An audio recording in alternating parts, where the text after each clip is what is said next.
Olá pessoal, tudo bem? Vamos para mais uma resolução de exercícios de história aqui no canal. Hoje, uma questão discursiva do vestibular da UFSC de 2025. Uma questão interessante abordando a produção de açúcar, seus impactos no meio ambiente e também nas relações de trabalho. Vamos lá. O amargo avanço da doçura. No rastro da disseminação de uma única planta, transformaram-se sociedades, paisagens e culturas. A aceleração da produção de açúcar nas regiões de floresta tropical do Novo Mundo também está relacionada com um impacto social de enorme alcance. Foi o principal estímulo para a construção do escravismo moderno. Esse trecho já caiu em uma outra questão da UFSC, mas aí uma questão de somatória. Interessante. Em 1711, o jesuíta Antonil já havia descrito a fórmula sintética do canavial como um impiedoso conquistador ecológico. Feita a escolha da melhor terra para a cana, roça-se, queima-se e alimpa-se, tirando-lhe tudo o que podia servir de embaraço. A floresta tropical, com toda a sua diversidade, aos olhos dos produtores, representava apenas um embaraço para o avanço da cana. Então esse é o texto base. Ele nos traz um primeiro trecho relacionado às relações de trabalho e um segundo trecho relacionado à ecologia, ao meio ambiente. Vamos às questões. A respeito da produção de cana-de-açúcar no período colonial, responda aos itens 1A, 1B e 1C. 1A. Como era chamado o sistema de distribuição de terras pela coroa portuguesa no período colonial e qual era o tipo de propriedade rural predominante? Essa questão aqui não se responde diretamente pelo texto. É preciso retomar alguns conteúdos. A resposta para essa pergunta é essa daqui.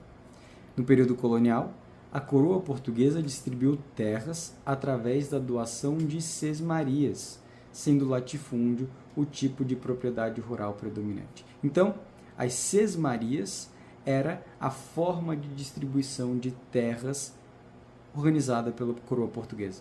Então, veja, quando a gente fala de sesmaria, a gente remete lá ao período inicial da colonização no Brasil, que vai nos levar às capitanias hereditárias.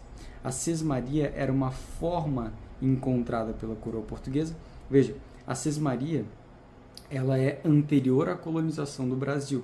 Então, lá em Portugal, já havia o sistema de sesmaria, mas no sistema colonial português implantado aqui na América, ele vai ser redefinido. E ele vai durar bastante, até o século XIX. A coroa portuguesa, para colonizar o território, ela vai fazer distribuições de terras. Essas distribuições elas vão variar com o tempo, o tamanho, as obrigações que uma pessoa que recebe a doação, ou seja, um donatário, tem que ter para aquela terra. Mas seja como for, as distribuições de terra pela coroa portuguesa, elas aconteciam através de doação de sesmarias, ou seja, a doação de um pedaço de terra para que esse pedaço de terra fosse produtivo, para que não ficasse um vazio, então, para ver essa produção. No entanto, o modelo de propriedade rural predominante era justamente o latifúndio, ou seja, uma grande propriedade de terra. Este seria o gabarito da questão 1A. 1B. Qual foi a principal mão de obra utilizada no Brasil para a produção de cana-de-açúcar no período colonial? Veja, aqui a gente já conseguiria responder com o texto. Lembra daquela primeira parte? A primeira parte fala que a produção de cana foi o principal impulso para a construção do escravismo moderno.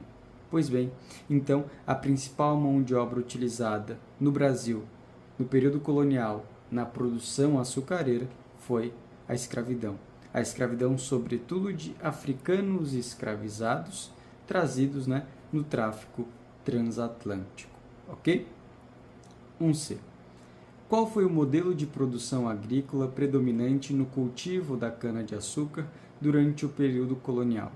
E tendo como base o texto, qual foi o impacto desse modelo para a floresta tropical?